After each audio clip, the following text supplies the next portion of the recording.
किस पाप के कारण स्त्री का गर्भ गिर जाता है? दोस्तों, एक समय की बात है। भगवान विष्णु और माता लक्ष्मी क्षीर सागर में शेषनाग की शैया पर विश्राम कर रहे होते हैं। तभी माता लक्ष्मी भगवान विष्णु से पूछने लगती है, हे स्वामी, आज मेरे मन में एक शंका निर्माण हो रही है। कृपया आप मेरी इस शंका का समाधान कीजिए। भगवान विष्णु कहते हैं, है प्रिय, तुम्हारे मन में जो भी शंका हो निसंकोच होकर पूछ लो। तुम हर शंका का समाधान करना मेरा कर्तव्य है। देवी लक्ष्मी कहती है, हे प्रभु, आप तो सब कुछ जानते हैं। संसार के कण कण में आपका ही वास है। आप ही जन्मदाता है और आपकी ही आज्ञा से काल प्राणी को ग्रहण कर लेता है। आप ही इस संसार को चलाते हैं। जन्म और मृत्यु आपके ही बस में है। किंतु हे प्रभु, कौन सी स्त्री को संतान सुख प्राप्त नहीं होता है? किस कारण से बालक की गर्भ में ही मृत्यु हो जाती है? किस पाप के कारण स्त्रियों का गर्भ नष्ट हो जाता है? हे जगदीश्वर, हे कृपा निधान, मैं आपसे यह जानना चाहती हूं कि एक मां को संतान को खोने का दुख क्यों सहन करना पड़ता है? इसके पीछे कौन सा रहस्य है? भगवान विष्णु मुस्कुराते हुए कहने लगते हैं, हे देवी, आज आपने उत्तम प्रश्न किया है। आपके इस प्रश्न में संसार की सभी माताओं का कल्याण छिपा हुआ है। हे देवी, यह सत्य है कि कुछ बालकों की गर्भ में ही मृत्यु हो जाती है। स्त्रियों के द्वारा किए गए पाप के कारण ही उनका गर्भ नष्ट हो जाता है। इसीलिए हे देवी, आज मैं तुम्हें एक अत्यंत प्राचीन कथा सुनाता हूं। इस कथा के माध्यम से तुम्हें तुम्हारे सभी प्रश्नों के उत्तर मिल जाएंगे। इस प्राचीन कथा को जो भी सुनता है उसे उत्तम गुणवान संतान की प्राप्त होती है तथा उसके समस्त पापों का नाश होत है। देवी लक्ष्मी कहती है, हे प्रभु, मैं इस कथा को ध्यान से पूरा अवश्य सुनूंगी। कृपया आप मुझे वह कथा सुनाइए। तब भगवान विष्णु देवी लक्ष्मी को कथा सुनाने लगते हैं। हे प्रिय, पूर्व काल की बात है। मध्य देश में एक अत्यंत शोभायमान नगरी थी। उस नगरी में रेवंत नाम का एक सेठ रहता था जो बहुत अधिक धनवान था। उसके घर में किसी चीज की कोई कमी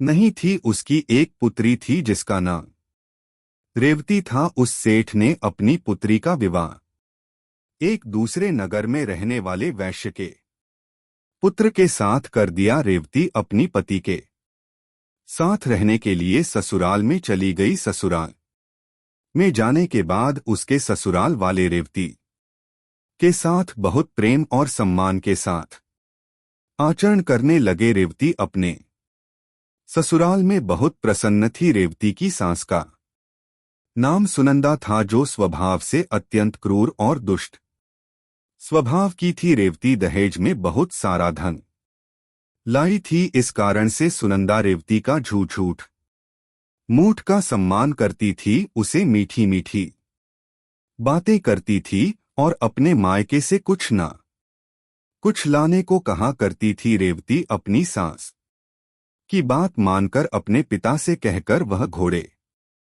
गाय, बैल, अनाज, वस्त्र आदि चीजें मंगवाया करती थी और उसके पिता भी सब कुछ खुशी खुशी उसे दे भी दिया करते थे। रेवती की सास का लालच बढ़ता ही जा रहा था। वह रेवती के मायके का सब कुछ हड़पना चाहती थी, लेकिन भोली भाली रेवती इस बात से जान थी।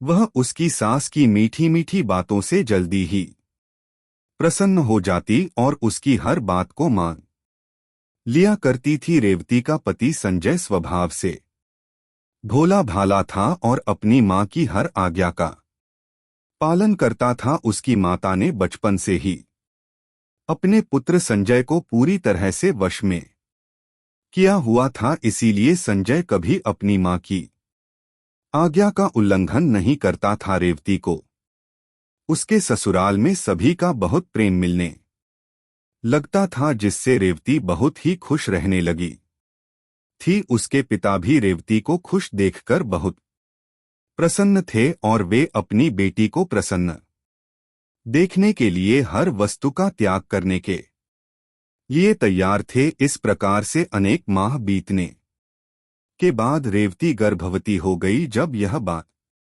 उसकी सास को पता चली तो वह बहुत ही खुश हो गई। उसने तुरंत ही रेवती के माता पिता को इस बात की सूचना दी और साथ ही बड़ी बड़ी वस्तुओं की मांग की। रेवती के पिता इस समाचार को सुनकर प्रसन्न हुए और फिर वे बहुत सारे वस्त्र, अन्नधान्य, मिठाइयां और आभूषण लेकर रेवती के ससुराल में पहुंच गए।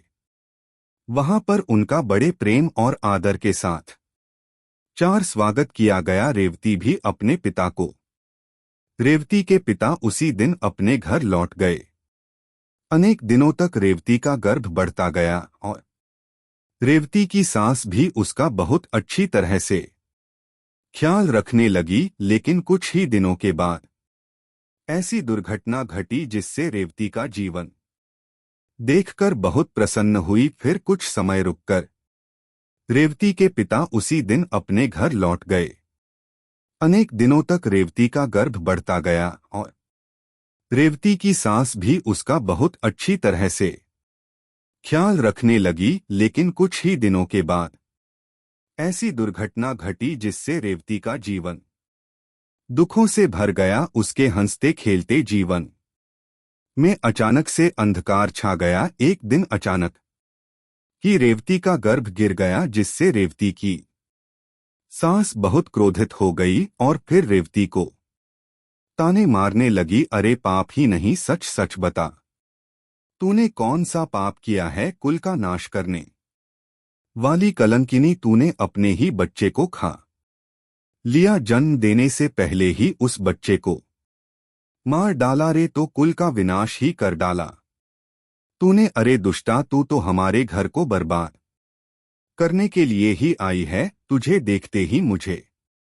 समझ में आ गया था कि तू हमारे कुल को नष्ट कर डालेगी। इस प्रकार से रेवती की सास उसे बहुत ताने मारने लगी, जिससे रेवती दुखी और उदास हो गई और कहने लगी, सासू माँ, इसमें मेरा क्या दोष है? मुझे समझ में नहीं आ रहा कि ऐसा किस लिए हुआ। मैं निर्दोष हूं, मैंने कोई पाप का कार्य नहीं किया है। लेकिन रेवती की सास को उस पर थोड़ी भी दया नहीं आई और वह कहने लगी, अरे दुष्टा पापिनी, कुलटा चंडाल, नहीं, तूने अवश्य कोई पाप किया है जिससे तेरी संतान गर्भ में ही मर गई। कुलटा और पापिनी स्त्रियों के बच्चे पेट में ही मर जाते हैं। उसके बाद से रेवती की सास उसके साथ बहुत बुरा व्यवहार करने लगी। उसे बात बात पर ताने मारने लगी, उसे भला बुरा कहने लगी। अब उसकी सास उससे ठीक से बात भी नहीं करती थी। दिन भर घर का सारा काम करवाने लगी। दिन भर काम करने के बाद ही उसे रात को आराम करने को मिलता था। रेवती को घर का झूठा भोजन खाना पड़ता था।